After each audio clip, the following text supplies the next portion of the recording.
In 1747, in an attic room in Gough Square in London, a remarkable literary project was underway. Embracing the spirit of the 18th century, a dictionary had been commissioned. A book that would do for the English language what Newton had done for the stars. Classifying words, fixing their meaning, bringing order to the chaos of language. If I had a farthing for every cup, he'd be making me tea. Careful. All day's work there, you know. 9 years in the making, this landmark of English literature was the brainwork of one man. He was a frightful figure. Huge, shambling, twitching, blind in one eye. Often his wig would be singed at the front from holding a candle too close to his short-sighted eyes. Lots of people, when they first met him, thought he was a lunatic, until they were able to talk to him. Samuel Dictionary Johnson, an unlikely hero, an eccentric, unknown hack writer, destined to become a literary superstar.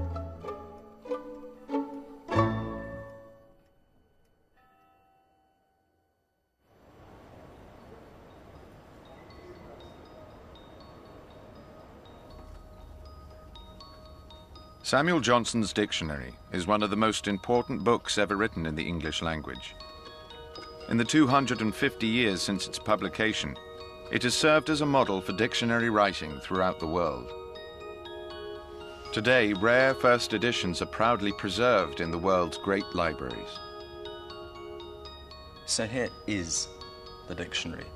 2 volumes, 42,773 words, over 100,000 illustrated quotations, 2,300 pages. And as you can see, these are huge, cumbersome books. You couldn't pick one of the volumes up with one hand. You might struggle to do it with 2 hands. What's more, I can't even touch this particular copy of it because this was the personal copy of King George III.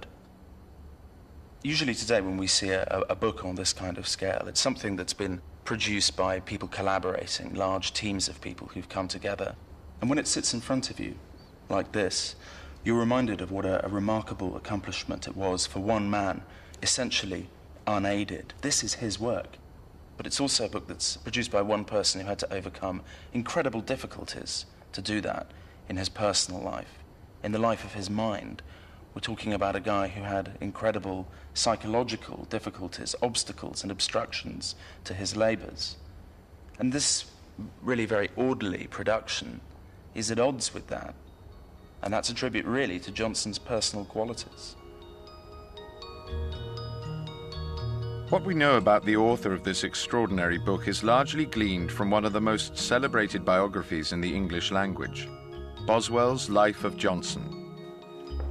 James Boswell was a young Scottish lawyer who met Johnson some 8 years after the publication of the dictionary.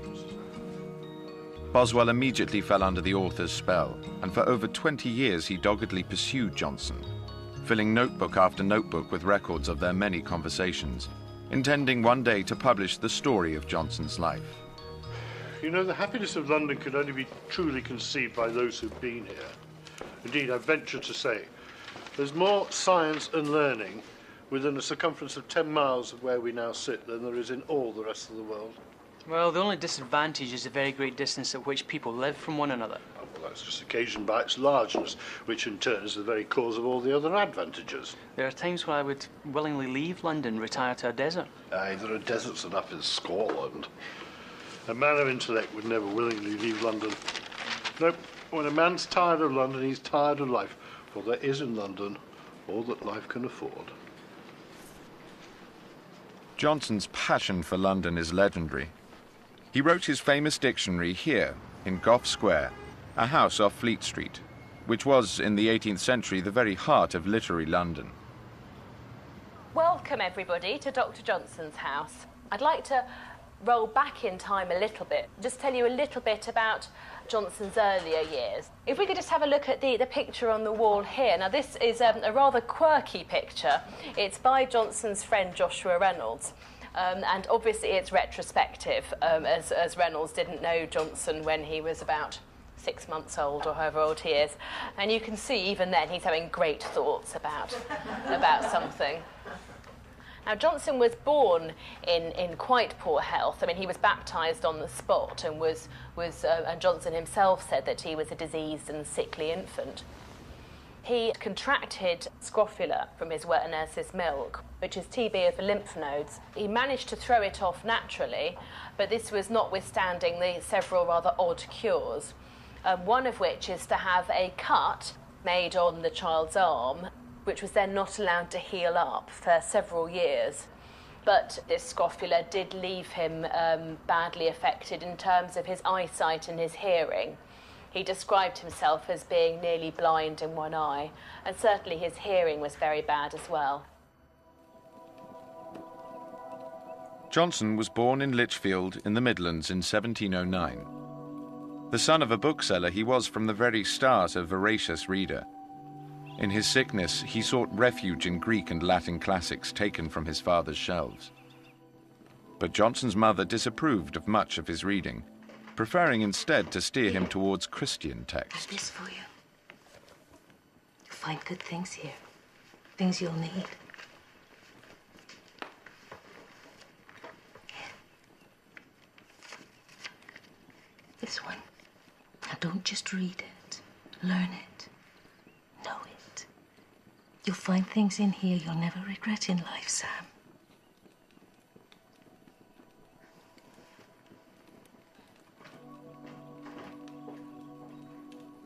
When Johnson was a child in petticoats and had learned to read, his mother one morning put the common prayer book into his hands, pointed to the collect for the day, and said, "Sam, you must get this by heart." She went upstairs, leaving him to study it. But by the time she had reached the second floor, she heard him following her. "What's the matter?" she said. "I can say it," he replied, and he repeated it distinctly, though he could not have read it more than twice. Throughout his life, Johnson was a stern moralist, doubtless the result of his mother's early influence. The family bookshop was equally significant in developing Johnson's precocious intellect, but it failed to generate enough income to send him to university. Indeed, it was only when he was 19 years old that a chance legacy gave the family just enough money to get Johnson started at Pembroke College, Oxford.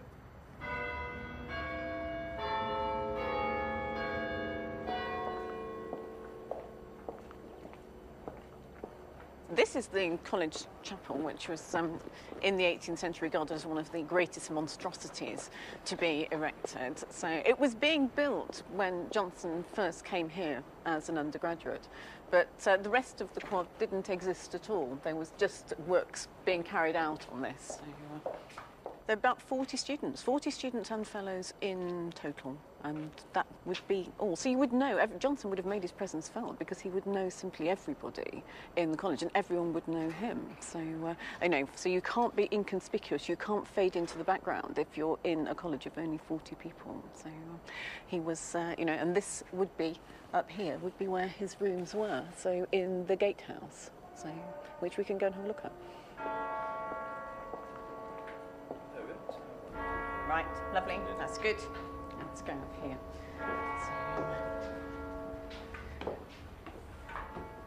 So you have to imagine these stairs in Johnson's time. There would be no lighting. Oxford, 18th century Oxford is just full of hierarchy. So, and where you lived proclaimed very visibly the kind of student you were. So Johnson may have defined himself as a gentleman, but his rooms, as you can see, were not necessarily those pertaining to gentleman-like status.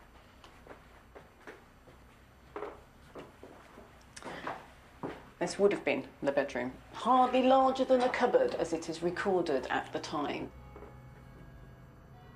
I mean, he'd been reading assiduously for years before that, so he came equipped with a massive store of knowledge, and it was in this room that he would have set his 100 volumes, which he came equipped with, you know, on horseback, travelling the 76 miles from Lichfield. So this is where it all happened, where he would have written his essays and prepared his themes.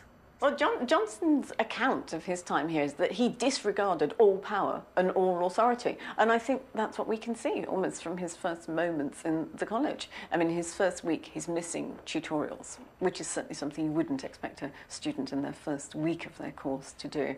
He writes extraordinary good pieces of work, but not necessarily the ones he was asked to write. He goes off sliding when he should be attending lectures. He goes off drinking in taverns when he's supposed to be on college premises. And again, this is this extraordinary. In your first week as an undergraduate, you expect this, you know, extraordinary, dutiful, you know, observance of everything you're supposed to do. But there's Johnson willfully taking the opportunity to slide instead. So, and this was the source of the first of Johnson's many fines in the college, actually, where he was fined tuppence, as he said, for a lecture not worth a penny, which also is not guaranteed to give you an easy passage through the college.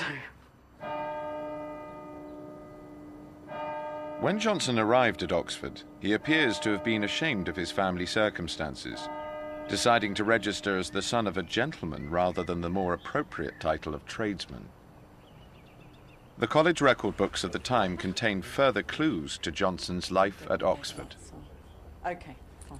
And these are the battles books for 1728 and 1729, and these contain all the records of the expenditure of every individual student and fellow in the college. And they're written in an as yet unbroken 17th century code, which if we could break it would be absolutely wonderful.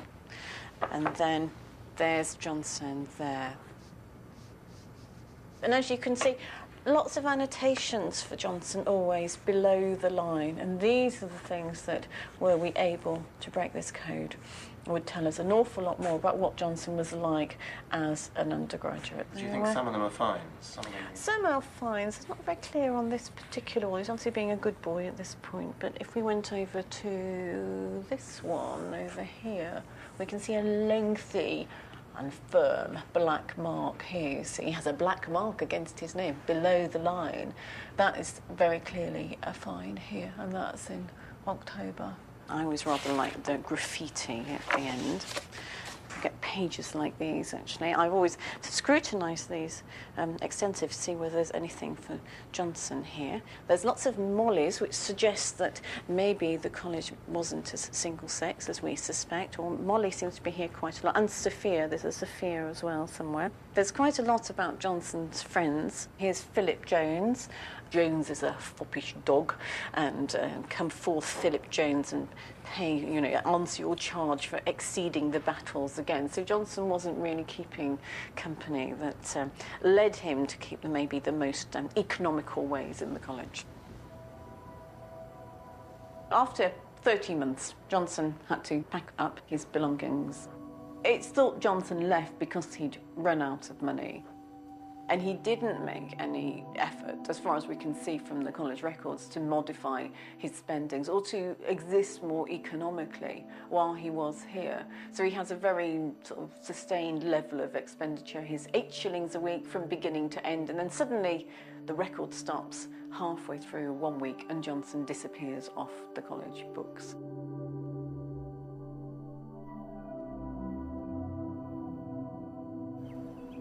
Johnson returned to the family bookshop in Lichfield, where his father was now seriously ill and soon to die.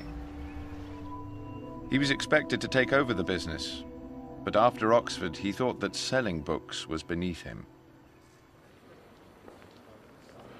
I remember once I was disobedient to my father.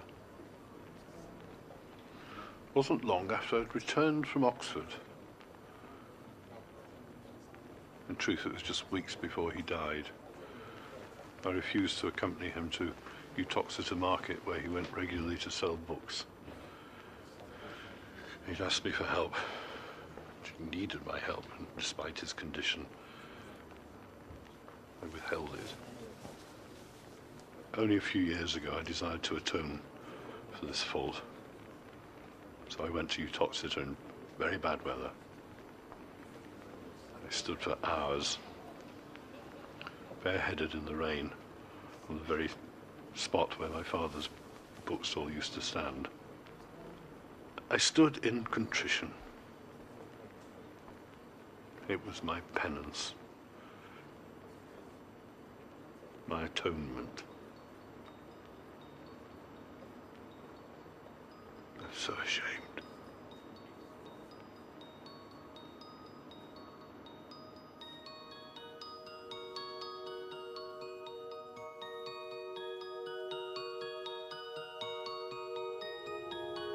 Having turned his back on the family business, Johnson sought to make a living from writing. He wrote a number of essays for the Birmingham Journal and was paid £5 for translating Father Jerome Lobo's Voyage to Abyssinia. And then in 1735, Johnson made a rather unlikely marriage. You might not know this, but Johnson was actually the original toy boy, as he married a widow who was more than 20 years older than himself when he was in his mid-20s. She was claiming 40 at the time and was probably nearer 45, 46. Perhaps as an older woman, she saw something in Johnson that perhaps a younger woman who would only look at the surface of things would not see. Tetty, as he called her, Elizabeth Porter, always strikes me as quite a sad character, as she gave up a lot to marry Johnson. She never really again had her own home until she moved here, and by then really her poor health meant that she couldn't really enjoy it. We all know that love can manifest itself in some quite bizarre ways, but it's certainly the great puzzle of Johnson's life is that he married this woman who seems so wrong, not an intellectual, so much older, almost a mother figure. One suggestion is he may originally have been interested in her daughter, but the daughter spurned his advances and so he turned to the mother. People who have an antipathy to Johnson have cast all kinds of cynical aspersions on what the marriage was all about, that it wasn't consummated, or that Johnson was incredibly inept when it came to lovemaking, and so Tetty pretty quickly showed him the door on that front. It's fascinating to speculate about, but there's very little first-hand information.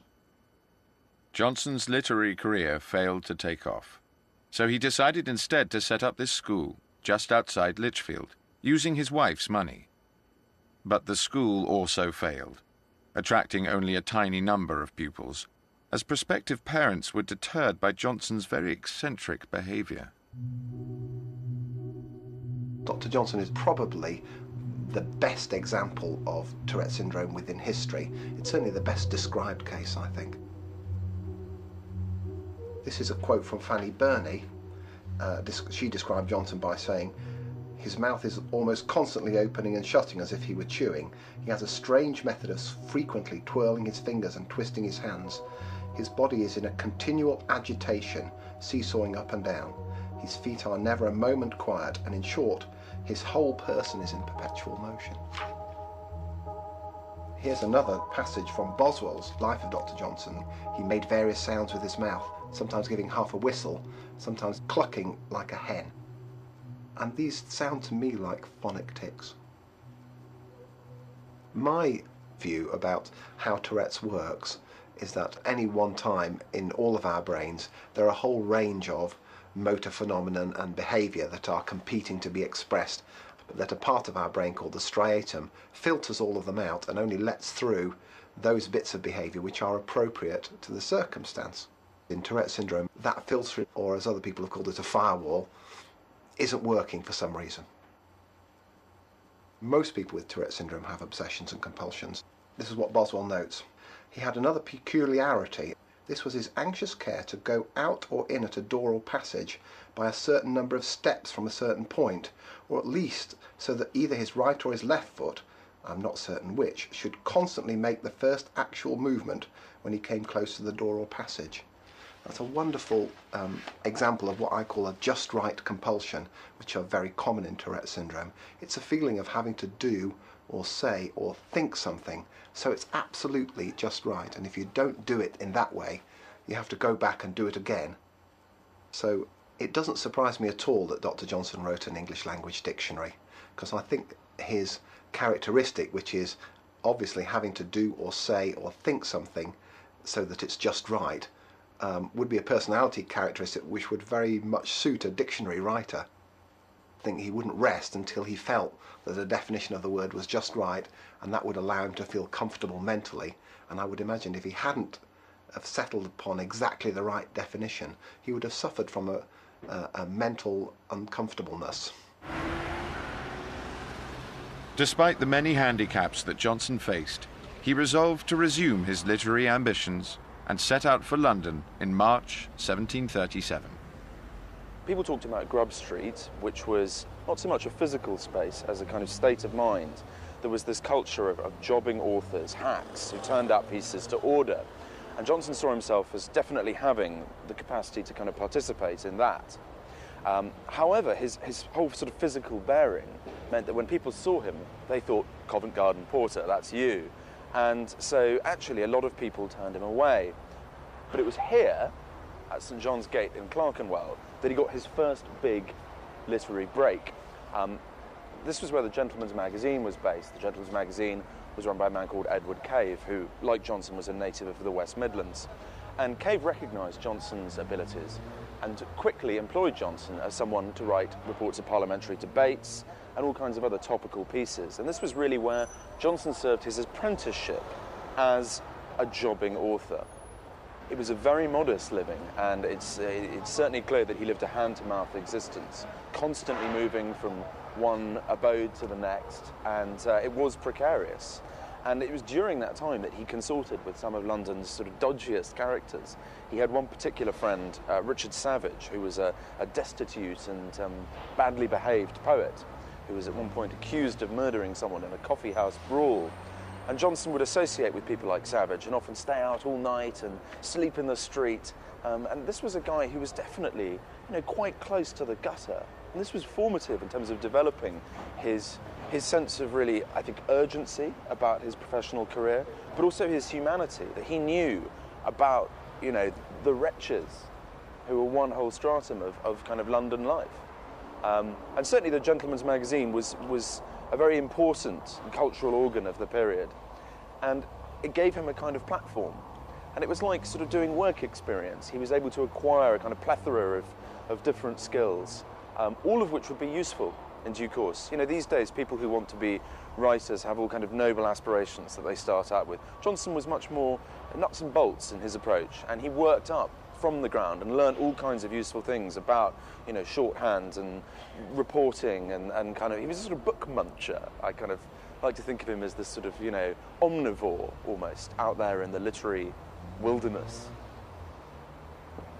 Johnson was in his late 20s when he arrived in London. Famously, he loved the city. It stimulated him. It set him in an intellectual community that had been missing since his Oxford days. You must understand that every man has his genius, and it's true to say that the great rule by which all excellence is achieved and success is procured is to follow that genius. My own particular genius, as you will have observed during our conversations, is manifested in extreme ways. I'm either very silent or very noisy, very gloomy or very merry, very sour or very kind. What you must understand is that with due submission to Providence, a man of genius is seldom ruined but by himself. The literary London that Johnson was revelling in during the 1730s and 40s was a fast-changing world. Where once literature had been the plaything of aristocratic patrons, a new professionalism was emerging. Bookseller publishers were assuming a new importance.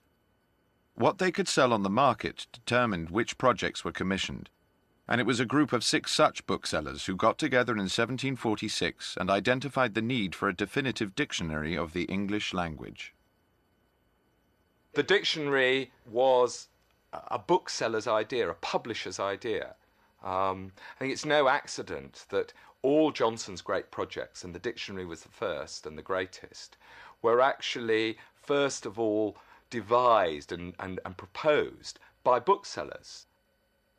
Many of Johnson's most famous quotes are quotes about the desirability of commercial endeavour in the world of literature. No man but a blockhead writes except for money.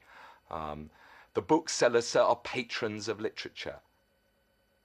The desire to have a good English dictionary fitted in with a lot of things that were going on at the time. It was a period of codification, anthologies, and also the creation of sort of national monuments. You know, at approximately this time, you get things like the British Museum, the Royal Academy of Arts. There's suddenly this idea that arts should be institutionalised, and institutionalising English is part of that process. Italy had a standard dictionary. The Académie Française had produced a dictionary for the French language, and England had nothing. So there was a perceived lack. The English felt very diffident about their language. They felt that they weren't keeping up with the competing nations in Europe, so we needed an English dictionary to compete with other European nations. We have to remember that Britain is a new concept at the time. You know, the Act of Union had only happened in 1707, so Britain at the time when Johnson starts on the dictionary is about 40 years old, and there's this sense that you have to have a sort of programme of Britishness and things, an image of Britishness being projected. The dictionary was a huge project, and it's extraordinarily perceptive of this group of London booksellers that they picked Johnson. I mean, a lot of it was because of one man in particular, a very influential bookseller called Robert Dodsley, who was a friend of Johnson's, had become a friend of his, and had a sense of his extraordinary talents and his extraordinary erudition. A man born to grapple with libraries, somebody said about Johnson. Johnson signed a contract with the booksellers in June 1746. He would be paid 1,500 guineas over a period of 3 years, enough to pay Johnson a living wage, to hire a team of helpers, and to rent a large house off Fleet Street, number 17 Gough Square. He'd been commissioned to write the dictionary of the English language, and of course this was an enormous project, and he knew that he'd need a large workspace. He saw the famous dictionary garret at the top of the house, and this just inspired him as somewhere that he could really spread out and work, and of course have his assistants.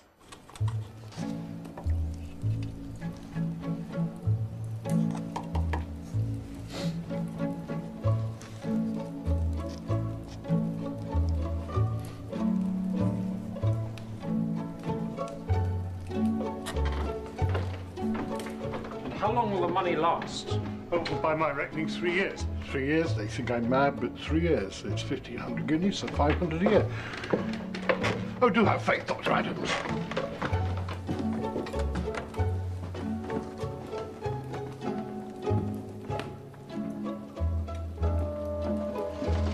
As you can see, we're working hard. We have our methods, we're working hard, and I'm confident that what we're doing will impress. This will be a dictionary like no other.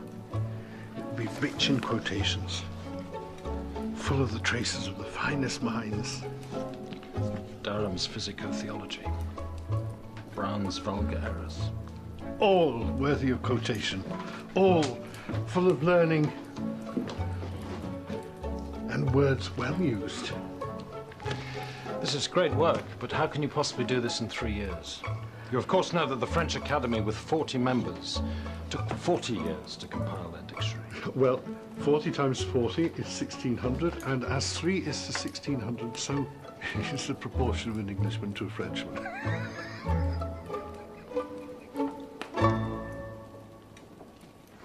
We have on the table a facsimile version of the first edition of the dictionary. You can see from looking at the volumes we have on the table, just by looking at the size of the books, what a massive project it must have been. What makes Johnson's dictionary very idiosyncratic is that it contains illustrative quotations after many of the definitions that contain the word that he's trying to define. So you can actually see the word in action, if you like. And did he have any collaborators on this project? No, he had what he called his amanuenses, his 6 copyists. They helped with the actual copying out, but it seems that the brainwork came from Johnson himself. It's a popular myth that Johnson's dictionary was the first dictionary of the English language. In fact, there had been several before. But whereas earlier dictionaries had offered little more than simple synonyms, Johnson wanted his dictionary to go further. He wanted to offer more elaborate definitions and to give examples of words as used by the finest authors. One of the first things Johnson did was to have a look at pretty much all the existing dictionaries. And I think he initially considered the possibility of sort of drawing up a word list by plundering what was already there. But after a time, he realized this wasn't a very effective methodology. And instead, he decided, and this is a radical decision and an influential one, that he would start with books rather than with the alphabet. So what he does is he sets about what he calls the perusal of English literature, and he looks at about 2,000 books by about 500 authors from approximately the previous 200 years. We can detect the records of other dictionaries, other lexicographers within Johnson's dictionary, but Johnson's making it very much his own dictionary. And a lot of it is stocked from Johnson's extraordinary memory, because he had this amazingly retentive memory, that many of the quotations that appear in the dictionaries are ones that he himself remembered. They're not always entirely accurate because they are the product of memory. And the writers Johnson admired are the ones located in the past. Although this is a dictionary of the English language, 1755, the massive evidence within this dictionary comes from the past, the kind of legitimizing heritage, if you want. So there's the writers who dominate are Shakespeare, Milton, Dryden, Pope, the canonical greats of the past. And their usage is often used to exemplify a state of language which is quite different to that of the mid-18th century. For 3 years, Johnson made rapid progress, selecting the very best quotations to bolster his definitions, showing language in action.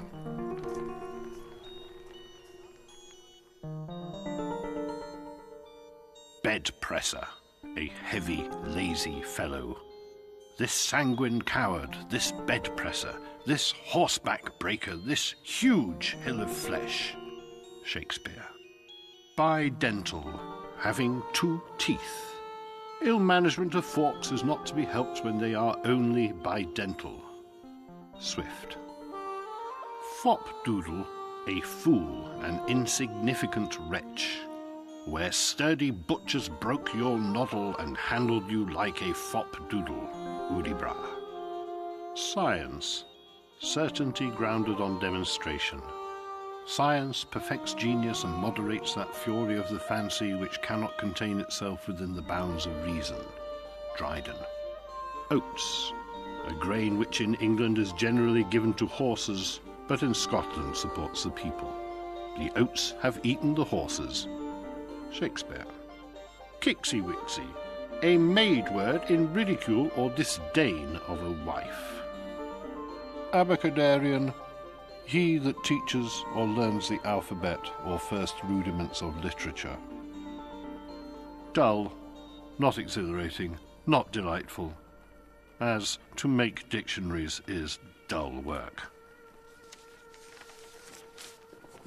We have a few examples that have survived of the books Johnson used when he was making the dictionary, and they're completely ruined. Some of these books he borrowed from friends, and he went through, he found a word used in a way that he liked, in a quotation he admired, or sometimes expressing a sentiment he thought worth expressing.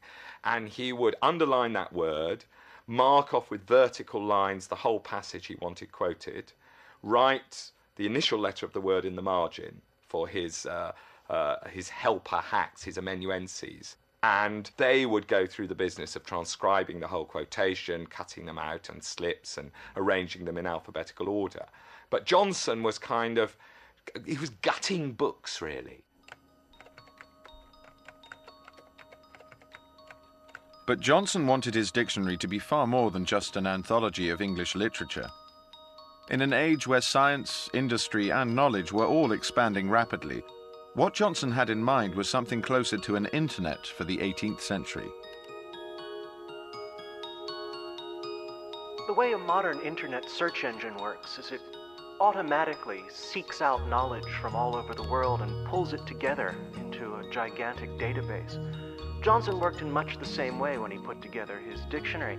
He sat down and read literally thousands of books and marked out quotations, trying to find the most interesting passages, trying to put together a systematic and synoptic view of the knowledge of the 18th century. And he assembled more than 100,000 of these quotations to serve as a kind of database or information bank of everything that was known and everything that was worth knowing.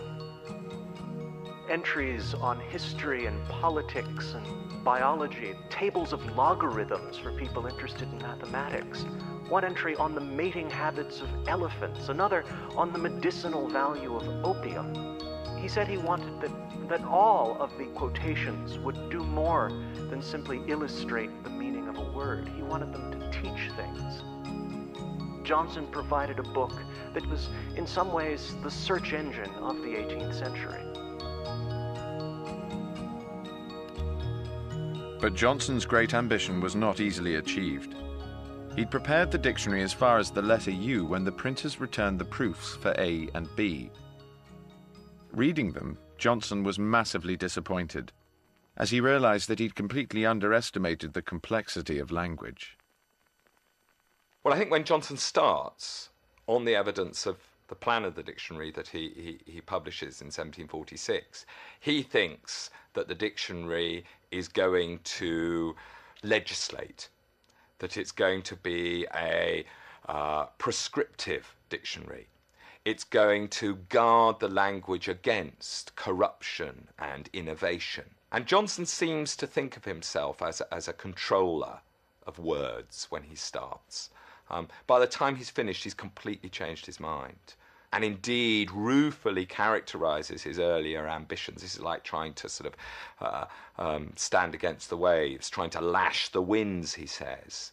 You can't do this. The language has a life which you can at best try to record, but you can't, as it were, make decisions about which words should or should not be used. One of the things that we need to understand is that Johnson started out with a slightly restrictive sense of how many different applications any given word might have. He thought that really a word could have at most about seven, well, not about, 7 applications. But in the course of his reading, he found that, some words had 20 or 30 or 100 different applications. I think he says that the verb to take has 134 different applications, and he ends up expending about 8,000 words on explaining all of those. I think what must have caused the problems for him was when he reached the verbs. And in the letter A, as it happens, there aren't really very complicated verbs in the English language, but there are plenty in the letter B. So it must have been when he got to the letter B and he encountered verbs like the verb to bear, for example. He must have realised that not only are there lots of different meanings of the verb to bear, there are also phrasal verbs, including the verb to bear up, to bear down, to bear away, and so on. And he wouldn't have realised that before he started because previous dictionaries didn't have phrasal verbs. Johnson decided that all that he had done so far needed revision. It was too expensive to reprint the entries for A and B, but he was determined that everything else should be rethought. The text just didn't match his expectations. It wasn't the kind of dictionary he wanted to write. So he refused to send the rest to the printer. We do know that Johnson must have got a letter from the proprietors because we've got his reply to the letter. And the reply to the letter is a very strong rejection of what seemed to have been threats from the proprietors. The proprietors seemed to have threatened that they would storm his house and take away the materials that he had in it and print the dictionary, whether he wanted them to or not.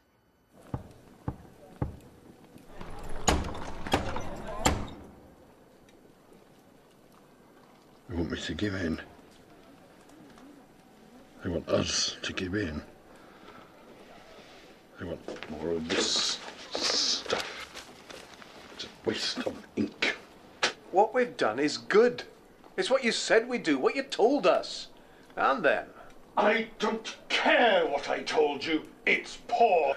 We need more space. We need more time. We need more definitions. We need more examples. The English language is rich, and this is poor. A schoolboy could do better. And we need less bothering from those printers. Go and tell your masters I'll come when I'm ready. I will not be bullied. I'll not be bullied. I will not be bullied. But the printers continued to hound Johnson. He set aside the dictionary, and feeling wretched and guilty, he now entered one of the many periods of depression that dogged his life. Here we have Johnson's prayers and meditations, which were left, the manuscripts of which were left to the college. And what we can see here is a kind of Johnson's own accounting, actually, of his life to himself. They often record his sense of penance for not having achieved what he hoped to achieve. There's a very transparent sense of guilt often. And his prayers, this is one very early one here from 1749, where we can see his sense of religion and his devoutness, but also this prayer for strength to sustain him and enable him to improve. They're often quite depressing reading, actually, revealing a much more tortured sense of Johnson, the man. Actually, oddly, never very witty, never very pithy, never very epigrammatic. It's much more somebody searching their own conscience for what they should have done and what they have not done and what they hope to do and improve in the future.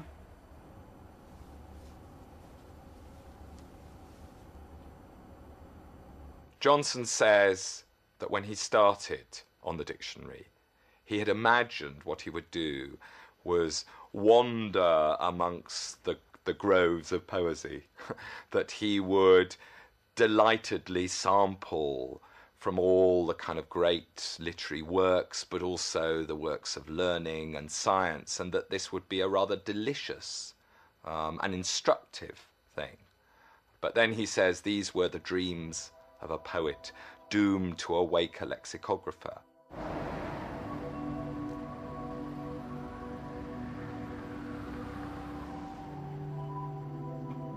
He was in many ways what we would call a depressive, a person in particular possessed by sort of religious terrors. He apparently kept a padlock and chain at the house of his great friends Mr. and Mrs. Thrale, who lived in Streatham. This padlock and chain which he presented to Mrs. Thrale were there if he should ever go mad. He was to be restrained and locked up, and he feared madness as a kind of constant presence.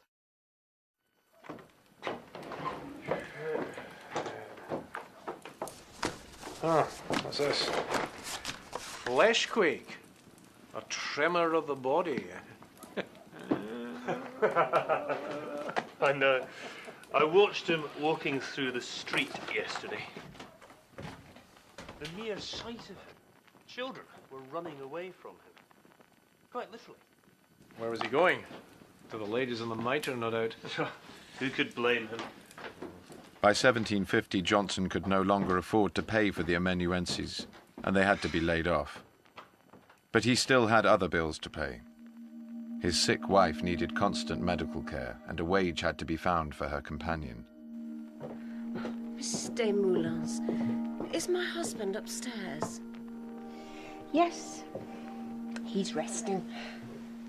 There's not another man works as hard.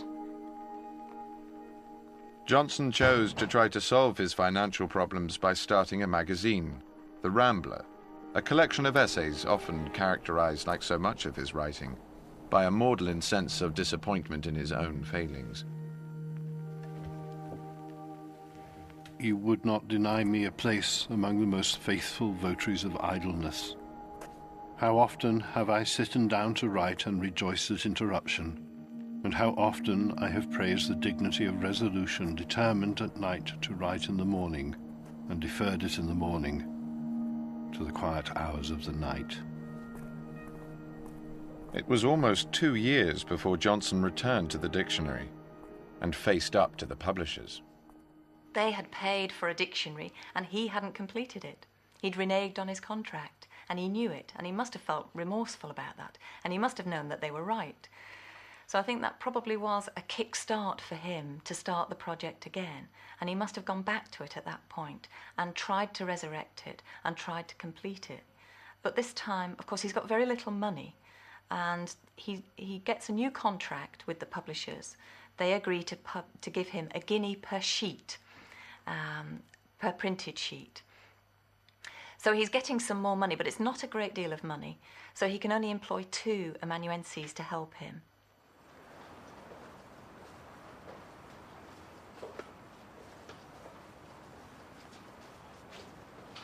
After a period of inertia, in 1751, Johnson really plunged himself back into his world of work. He was kind of galvanized. He was excited by the task in hand again. And at the same time that he was working very zealously, he also started socializing a lot more. And it was to little taverns like this that he would come, little places tucked away in kind of nooks and crannies of London. And he would throw himself back into that intimate social life, not necessarily drinking very much, but enjoying social pleasures. Went well for him until March of 1752, when his wife, Tetty, died. That was crushing, that was disabling. He suddenly became incredibly introspective, introverted. He stopped socializing. He was really disabled with grief, with the return of the black dog of melancholy. He stopped coming to places like this.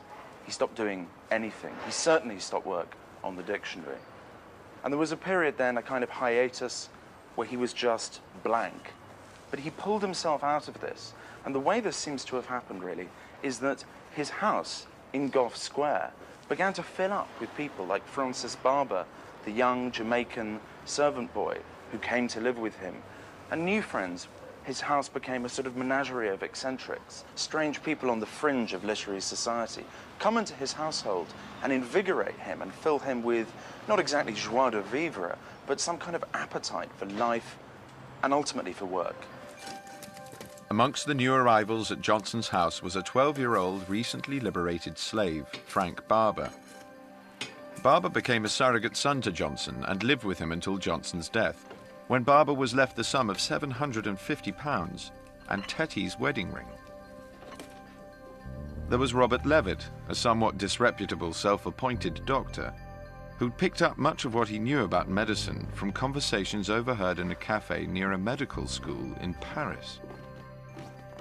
There was a blind poetess, Anna Williams, who claimed to have taken part in the first experiments leading to the discovery of electricity, and Mrs. Desmoulins, Tetty's companion, who later told Boswell that she'd received numerous amorous advances from Johnson, who even groped her on occasions. I mean, it must have been a chaotic household with all these different people living in it. Johnson does say that there were frequent arguments. The inhabitants didn't get on with one another, so they rowed with each other frequently. So it can't have been an easy household to live in. But Johnson doesn't seem to have minded that. He didn't mind people rowing with one another. What he hated was being alone. He really feared being left alone. He delayed and delayed. He didn't do the job because he couldn't face up to it. He didn't know how to do it. He had these problems on it and he didn't know how to solve the problems. But then once he's stirred into action, he really gets going, and he produces 80% of the dictionary in less than 2 years with the help of just 2 amanuenses. Good evening, ladies, doctor. If Johnson had done this in a university setting, it would have been a different dictionary. It probably would have been much better organised. He probably would have had easier access to materials that would have given him, for example, better etymological information. But I'm not sure it would have been a better dictionary. After 9 years, Johnson's labours were complete. But before he would allow the dictionary to be printed, Johnson wanted to be sure of one last detail. Even after all his labours, on the dictionary. There was one thing that Johnson had to do before he was prepared to set it before the general public. And we can actually see evidence of what that one thing was on the title page. These letters after his name, A.M. Today we would say M.A. We may recall that Johnson left Oxford almost 30 years before without a degree. This was something that had rankled during the intervening years. He felt that he needed some kind of badge of his academic credentials, his authenticity as a scholar, to put on the title page, to lend credibility, really, to his publication. And so he badgered some of his Oxford contacts to make this happen. And until they did make it happen, he wasn't prepared for the dictionary to be released. And those letters were vital to his realization as a fully fledged man of academe. Finally, on April the 15th, 1755, the dictionary was published. 2,000 copies were printed, initially selling for a costly £4.10 each, but swiftly followed by cheaper editions, serializations, and abridgments. It made him a kind of national figure. And then, as now, it simply struck observers as an extraordinary thing for one man to do. Yet for several years afterwards, though he was now a known author, a great man, Dr. Johnson, he was still quite hard up. He had to give up the house at Gough Square, probably because he couldn't afford the rent anymore. Indeed, actually, the year after it was published, he was being arrested for debt and bailed out by his acquaintance, the novelist Samuel Richardson. And it was only really in 1762, 7 years later, when George III, the young George III, gave him a pension, a generous pension, that he escaped financial need for the first time in his life. Johnson continued to write for the rest of his life, including a novel, Rasselas, an edition of the works of Shakespeare, and a number of essays on the lives of Britain's greatest poets. His reputation made, he was the king of literary London. He held court in various salons and coffee houses, and of course there was always Boswell, noting down his every word for posterity. Dictionaries are like watches. The worst is better than none, but the best can't be expected to go quite true. Much of my life's been lost to the pressure of disease. Much, I confess, has been trifled away. But it will all have been worthwhile if by my efforts foreign nations and distant ages can gain access to the propagators of knowledge and understand the teachers of truth. Whether by my writing I've added anything to English literature, time alone will be my judge. But if the dictionaries fail to do justice to our language, then I've only failed in something which no human powers had hitherto completed. I believe I knew very well what I was undertaking. I believe I knew very well how to do it. And I believe I did it very well.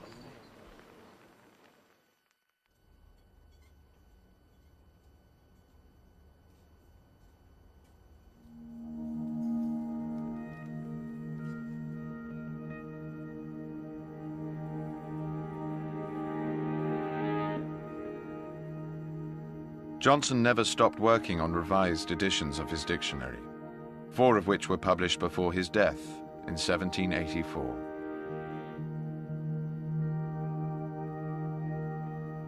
In the 18th and 19th century, people, very shortly after death, often had these sometimes wax, sometimes plaster casts made of their faces and the upper part of their bodies. Johnson's death mask was, I believe, commissioned by Johnson's friend and executor, Sir Joshua Reynolds.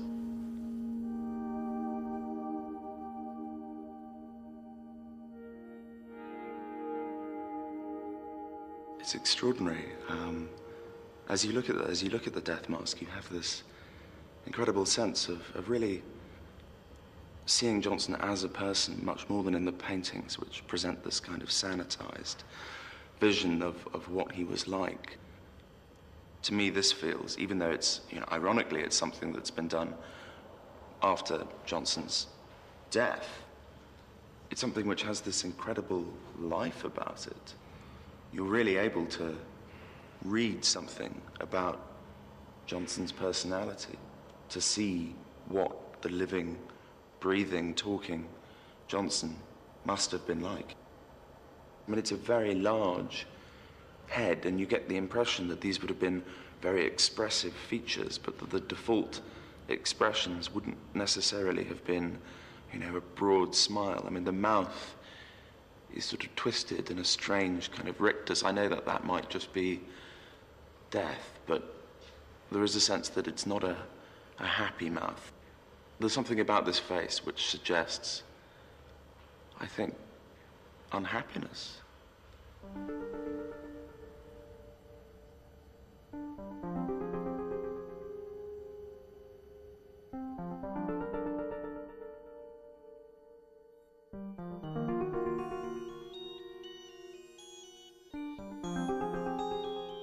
Scrofula, a deprivation of the humours of the body. Lichfield, city of the dead. Fleshquake, a tremor of the body. Grub Street, a street in London much inhabited by writers of small histories, dictionaries, and temporary poems. Pension, pay given to a state hireling for treason to his country. Lexicographer, a writer of dictionaries, a harmless drudge.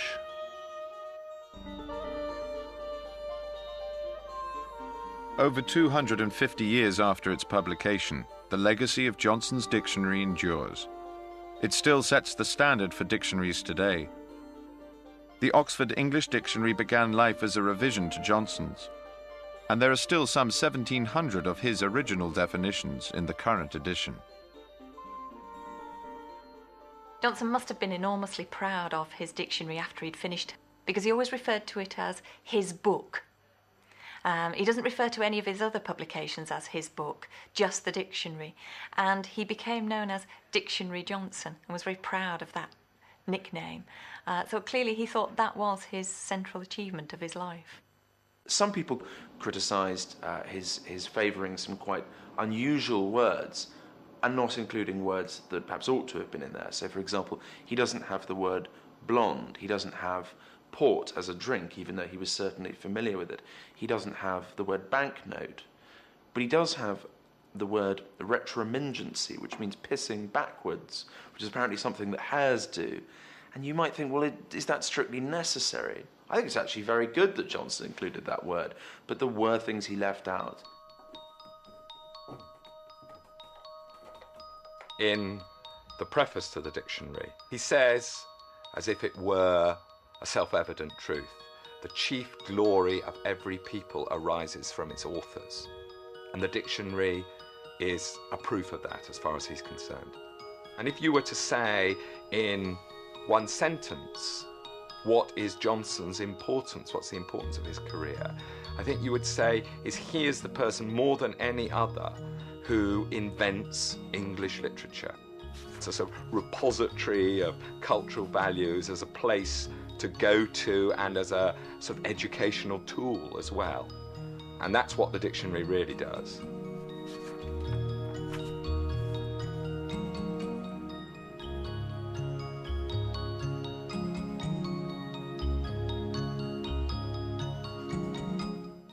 Stay with us as Robbie Coltrane plays Samuel Johnson, joined by John Sessions as James Boswell to recreate the pair's trip to the Hebrides in 1773. That's next.